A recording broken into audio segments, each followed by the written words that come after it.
ইনশাআল্লাহ। তো জেনা ঘৃণিত পাপ, তবে ভাষা এত নয়, দুর্বল নয়। সুদের পাপের ভাষা খুব কঠিন, মানে শুনতেই কেমন কেমন লাগে।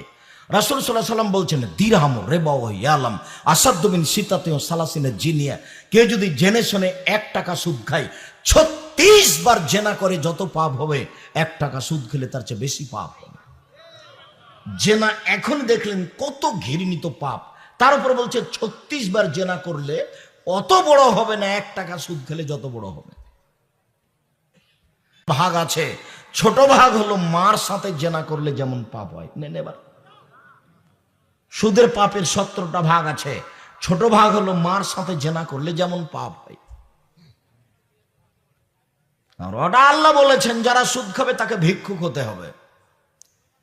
সুদ খাওয়ার কারণে পৃথিবীর কয়েকটা দেশে টাকা চলে যাবে, বাকিগুলো দেশ ফকির হয়ে যাবে।